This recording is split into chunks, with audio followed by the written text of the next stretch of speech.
비가 내린 베란다를 아내가 걷는다. 비가 와서 굽이 높은 힐을 신은 아내는 내리는 비에 빨래를 거두며 비가 와서 힐을 신어서 높은 힐을 신으니 외출한 것 같다며 좋아한다. 비가 더 내린다. 세차게 내려서 베란다 문을 닫아야 한다. 아내는 좋아한다. 이렇게 못 견디게 비가 오면 내가 집에 있다는 사실이 좋다고 한다. 비가 와서 참 좋은 날이다. 안녕하세요. 인도 현지에서 여러분에게 성경을 읽어드리는 백환승 목사입니다.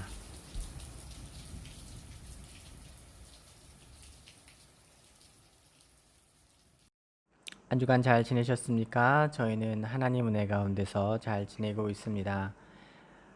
인도는 날씨가 많이 더워졌습니다. 거의 40도 정도 기온이 올라가고 있고요. 낮에는 에어컨이 없는 복도를 지나갈 때 너무 더워서 솟아치게 놀랄 때가 있을 정도로 더운 여름이 되었습니다. 날씨가 이렇게 더움에도 불구하고 여전히 확진자가 하루에 10,000명 이상씩 꾸준하게 나오고 있어서 기도가 많이 필요합니다. 봉쇄 조치가 많이 완화되어 있기 때문에 지내기에는 조금 편해진 면이 있었는데요. 확진자가 너무 많이 늘고 있는 상황이라 조만간에 다시 봉쇄 조치가 강해진다는 이야기가 있습니다. 제가 생각하기에도 봉쇄 조치를 계속 해야지 이런 식으로 확진자가 계속 나와서는 안 될 것 같습니다. 6월 중순에 한국으로 가는 특별기가 있어서 저희 가정도 그 특별기를 타야 하나 고민을 했었는데요. 일단은 특별기는 타지 않은 걸로 결정을 했고, 지금 다시 봉쇄 조치가 강화되는 것을 보면서 될 것으로 예정되면서 잘한 선택이 아닌가 싶습니다. 왜냐하면 봉쇄 조치가 강화되면 국내선도 없기 때문에 이 차로 델리까지 가려면 거의 20시간을 가야 하는데 비용 문제도 있지만 아이를 태우고 20시간을 가는 것은 현명한 선택은 아닌 것 같습니다. 이제 거의 한 석 달 정도를 봉쇄 조치로 인해서 집에서만 지내게 되는 상황인데요. 이제 아내와 저는 그런대로 잘 지내고 있는데 이제 루아가 학교도 못 가고 밖에도 못 나가고 이제 집에만 있으려니까 많이 답답한 게 쌓여서 요즘은 눈물공주가 되어 있습니다. 밥 먹다가도 울고 자다가도 울고 웃다가도 우는데요. 자기도 상황을 머릿속으로 이해하고 있고 저와 아내가 이야기하면 납득은 하지만 이 마음속에 이 해결되지 않는 답답함과 그런 것들이 이게 시도 때도 없이 올라오는 것 같습니다. 이제 부모의 마음이 그런 것 같습니다. 이게 자녀가 울면 그렇게 속이 상한데 이제 그런 걸 보면 특별기가 아무리 비싸고 뭐 여러 가지 좀 장애물들이 있더라도 그냥 눈 딱 감고 가버릴까 하는 생각이 들기도 합니다. 하지만 더 좋은 방법은 제가 눈물로 하나님의 속을 상하게 해드려서 눈물로 기도함으로 하나님의 마음이 움직여서 하루빨리 이 상황을 극복할 수 있는 방법들이 나오는 것이 아닐까 싶습니다. 하루빨리 코로나19 바이러스를 이길 수 있는 백신과 치료제 또 여러 가지 우리의 지혜로 알 수 없는 방법들이 나와서 정상적인 일상으로 돌아갈 수 있기를 소망해 봅니다. 같이 기도하면 좋겠습니다. 오늘부터 눈물로 하나님의 마음을 속상하게 해드리면서 코로나가 멈추도록 기도하는 제가 되도록 저도 열심히 기도하겠습니다. 오늘은 히브리서 6장의 말씀인데요. 흔히 얘기하는 6기초, 6가지 기초가 납니다. 제 대학 시절에 예수전도단에서 훈련을 받았는데 교재가 2권 있었어요. 7단계, 6기초. 그래서 사실 다 기초 단계입니다. 이제 나름 저희 안에서는 6기초까지 이제 2권의 성경 공부 교재를 끝내야 리더로 이제 헌신할 수 있게 되는데요. 그 7단계 교재에서는 뭐 예수님이 누구이신가, 기도, 말씀, 교회 뭐 이런 기초적인 거 배우고요. 6기초에서는 오늘 히브리서 6장의 서두에서 이야기하는 회개와 믿음, 세례, 안수, 죽은 자의 부활, 그리고 영원한 심판에 대해서 이야기합니다. 이게 7가로 이루어져 있는데요. 죽은 행실을 회개함, 회개를 이제 2파트로 나눠서 했었습니다. 대학교 1학년 2학기에 7단계를 했고 6기초를 2학년 1학기에 마쳤습니다. 그 사이에 제가 인도 DTS를 받기 위해서 1년 휴학을 했으니까 전체 7단계 6기초를 다 공부하기 위해서 2년이 걸렸던 셈입니다. 성격 공부는 아주 얇은 교재인데요. 그 교재보다 더 많이 써야만 마칠 수가 있었습니다. 왜냐면 다 써야 했었는데요. 그러니까 성경 공부 교재에 이렇게 언급된 성경 구절이 있으면 그거를 이제 노트에다 다 받아 적어야 했었습니다.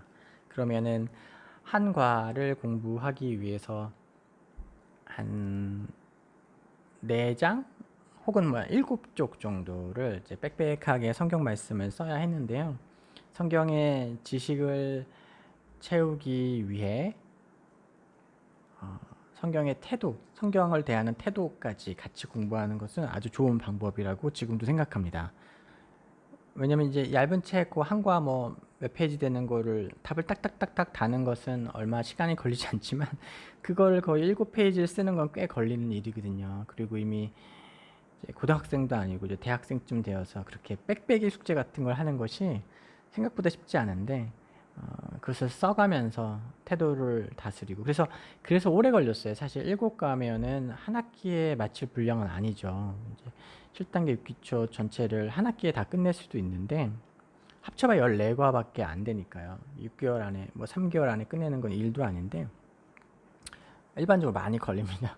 왜냐면 그 리더 훈련이나 이제 그 양육의 원칙이 그걸 다 써야 이제 그 공부를 하는 거예요. 이제 태도를 배우게 하는 거였는데 아주 좋은 방법이지 않은가 하는 생각을 하게 되고 우리 사역에서도 이거 한번 번역을 해서 하면 참 어떨까 좋겠다 하는 생각도 해봅니다. 그래서 이제 가정교회 중심으로 이렇게 퍼져나가는 그런 구조를 만들어가면 좋겠다는 생각을 해보게 됩니다. 이제 그때는 이 그 리더 과정이니까 6기초 6가지 기초를 하면 되게 뭐랄까요? 어드밴스 코스를 마친다라는 느낌이 있었던 것 같아요. 그리고 실제로 7단계의 내용은 일반 교회에서 주일 설교를 많이 언급되지만 6기초의 내용, 뭐 부활과 영생, 심판, 세례, 믿음, 회개 이거는 그렇게 많이 언급되지는 않는 것 같습니다. 그 전에 그 7단계 교재에서 언급되는 내용을 주로 이렇게 듣게 되죠. 물론 이제 회개 같은 경우에는 이제 공통적으로 좀 들어가 있긴 한데, 근데 이제 히브리서 저자는 이걸 기초라고 얘기하는 거죠. 이게 시작이야. 기독교는 이게 끝이 아니야. 여기에서 더 나아가야 돼. 더 많은 것이 있어. 더 놀라운 것이 있어라고 히브리서 기자는 이야기하고 있고 실제로 그렇습니다. 그래서 저도 이제 문득 스스로 생각해 보게 되죠. 나는 이 6기초에서 히브리서 6장에서 몇 걸음 더 나아갔나 이렇게 생각을 해보면서 어떤 면에서는 한두 걸음 더 나아가지 않았나 하는 생각이 들다가도 또 어떤 면에서는 결국 지구의 관성을 이기지 못하는 사과처럼 다시 이게 제자리로 내려앉은 게 아닌가 하는 두 가지 생각이 들기도 합니다. 저는 꾸준히 성경을 읽었고 성경 공부를 했고 신대원 준비 입시과정 하면서 1년을 또 성경을 이렇게 딸딸딸 외우는 것도 해보고 신학도 공부했고요. 나름 말씀에 대한 열정을 가지고 독서도 했다고 생각했지만 오늘 이야기하고 있는 이것 이상으로는 나아가다가도 돌아오고 어쩌면 그것에도 미치지 못하기도 하는 그런 모습이 아니었나 하는 생각을 합니다. 좀 반성하는 마음도 들고 어떻게 한 걸음 더 나아갈까라는 고민을 스스로 해보게도 됩니다.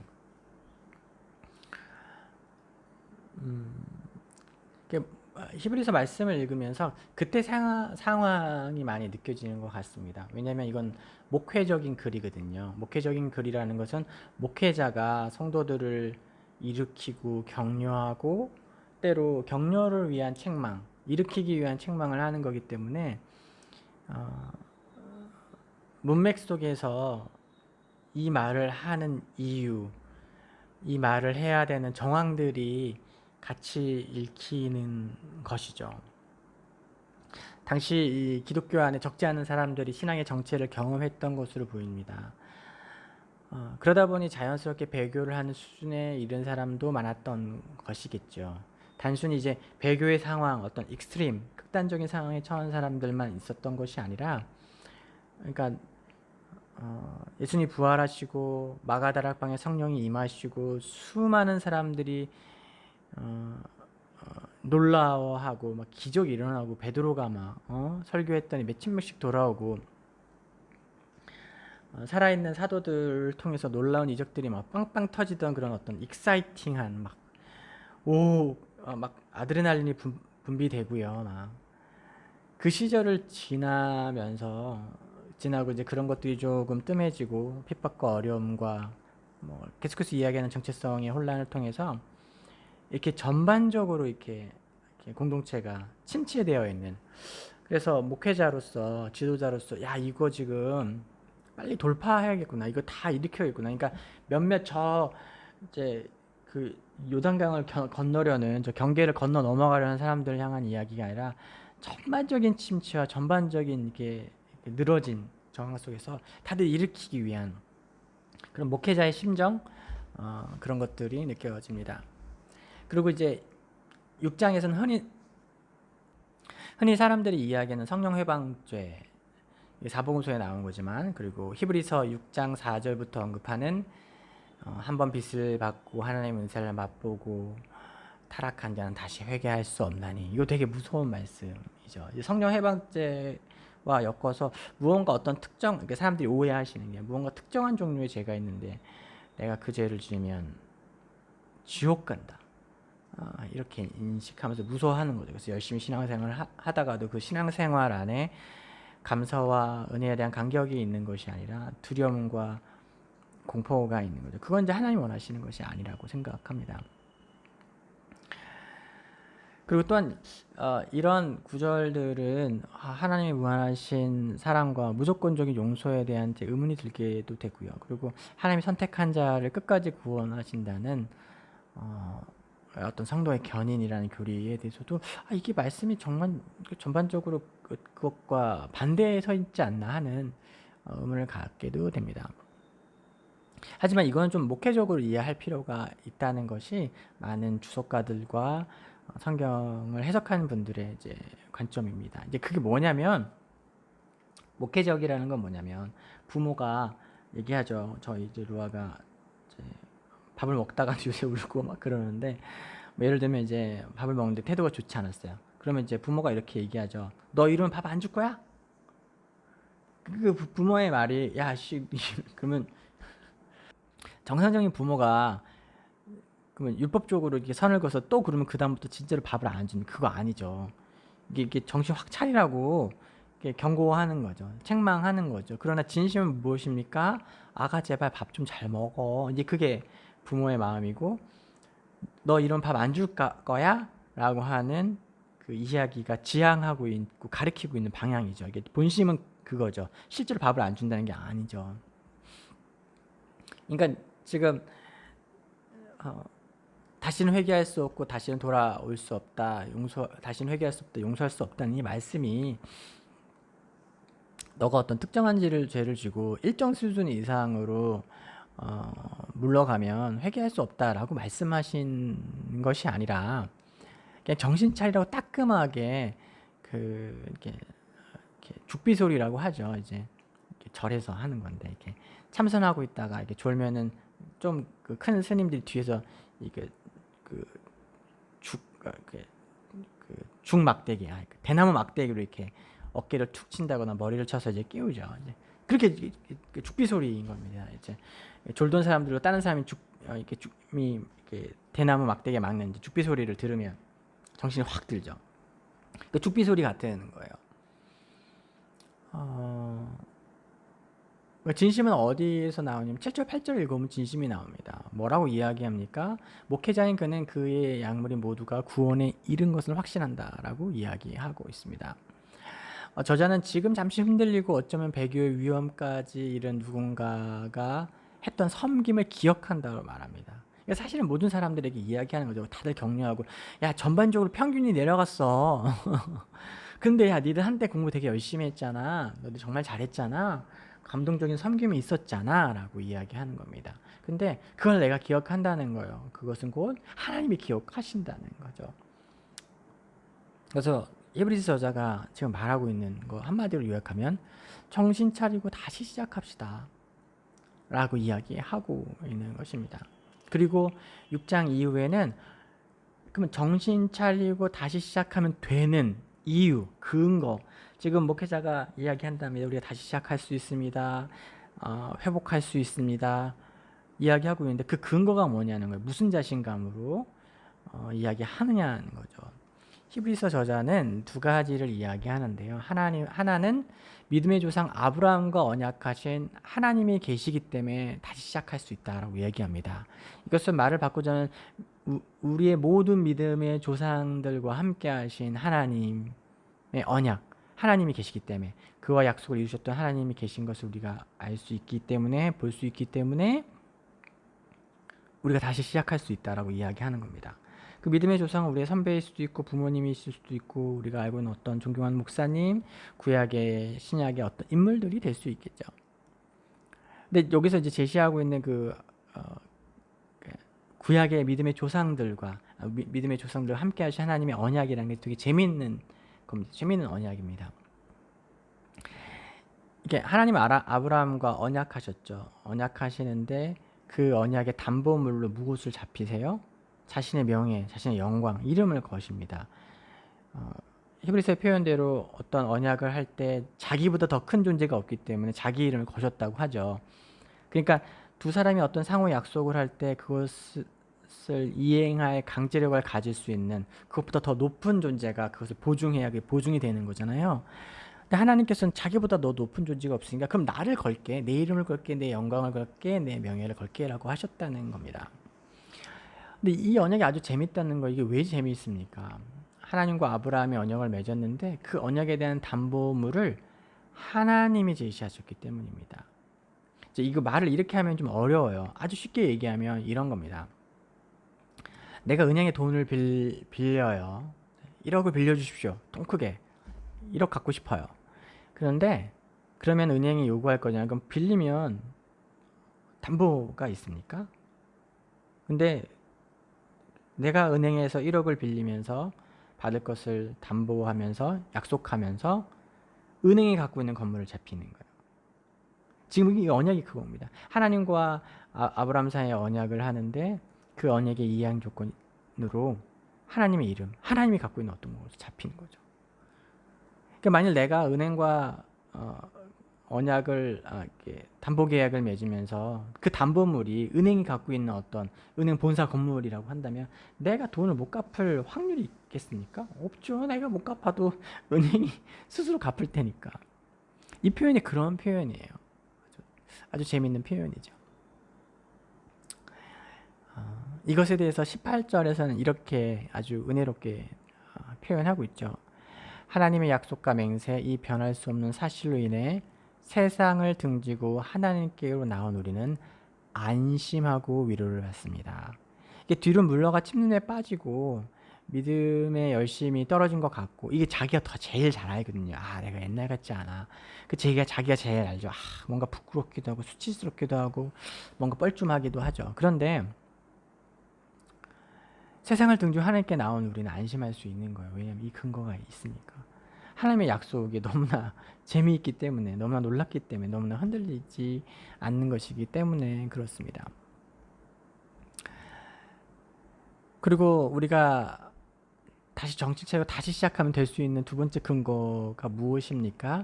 언약에 신실했던 예수님의 모범이 있으니 따라가면 된다는 거예요. 그리고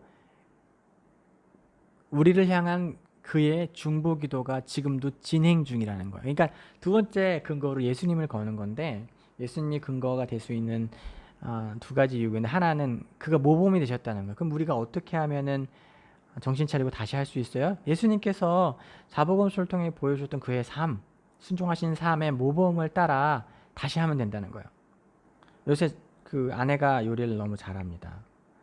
어떻게 잘할 수 있는지 아십니까? 유튜브의 모범을 따르는 거예요. 유튜브에 난다긴다는 우리 백선생님, 백주부가 막 레시피 막 공유해주면 그걸 그대로 하면 맛이 그대로 나옵니다. 갑자기 요리를 많이 안 해본 사람에게 뭔가 해보라고 하면 잘 못하겠죠. 그러나 우리에게 유 선생님, 유튜브 선생님, 백종원 교사가 있지 않습니까? 그냥 그대로 따라하면 되는 거예요. 우리가 다시 어떤 믿음의 모범을 따라서 믿음을 회복하며 정신 차리고 다시 시작할 수 있습니까? 그 본이 있는 거예요. 샘플이 있습니다. 예수님이 있습니다. 사복음서에 적혀 있어요. 성경을 읽으면 되죠. 보고 묵상하고 그것을 내면에서 그것을 따라가면 된다는 겁니다. 근데 히브리서 기자는 거기에서 멈추는 것이 아니라 그가 지금도 우리를 위해서 기도하고 계시다고 이야기합니다. 그리스도는 구약의 모든 제사장을 대체하는 궁극의 대제사장의 역할을 맡으셨죠. 그래서 히브리서 기자가 이걸 계속 강조하는 거예요. 다시 말하지만 대제사장은 모든 백성의 죄를 짊어지고 하나님 앞에 나아가는 존재입니다. 근데 그것은 자신의 생명을 거는 헌신이 필요했던 자리예요. 왜냐하면 자기가 모든 민족의 죄를 대신해서 하나님께 나아갈 때 혹여나 자기에게 어떤 죄가 있으면 그저 즉사하게 되어 있다고 제가 설명해 드렸죠. 예수님은 그것을 다 하셨어요. 십자가에서 이미 다 이루셨습니다. 그리고 지금도 보좌 옆에서 우리를 위해서 중보 기도하고 계십니다. 하나님 앞에서 우리의 죄를 대신 짊어지고 기도하고 계십니다. 악한 마귀는 마치 욥기에서 보는 것처럼 욥을 참소하고 욥에 대해서 중상모략하는 악한 마귀의 모습처럼, 악한 마귀는 지금도 오늘 이 말씀을 듣고 있는 여러분, 당신의 죄를 까발리고 있을 것입니다. 욥은 죄가 없음에도 악한 마귀가 중상하는 것에 성공했었다면, 실제 우리는 연약하기 때문에 죄가 있고 넘어지는 자리가 분명히 있지 않습니까? 그럼 우리가 어떻게 하나님께 나아갈 수 있겠습니까? 악한 마귀가 그렇게 열심히 중상모략하고 우리를 고소하고 있는데요. 그 옆에 더 탁월하신 예수 그리스도가 계신 거예요. 우리를 위해서 중보하시고 변호하시고 대가를 지불하신 그분이 계신 것입니다. 오늘도 신실하신 우리의 대제사장 그리스도께서는 그에게 나아가는 자를 대신 중보 기도하십니다. 변호해 주십니다. 감싸 주십니다. 대신 죄를 짊어져 주십니다. 그렇기 때문에 우리는 넘어졌던 그 자리에서 언제든지 다시 정신 차리고 시작할 수 있습니다. 오늘이 다시 시작하는 그 자리가 되기를, 믿음으로 다시 헌신하고 믿음으로 회복하고 다시 일어나시는 자리 되시기를 주님의 이름으로 축복하고요. 다음 주에도 하나님 말씀 가지고 여러분 찾아뵙도록 하겠습니다. 한 주간 승리하십시오. 사랑하고 축복합니다.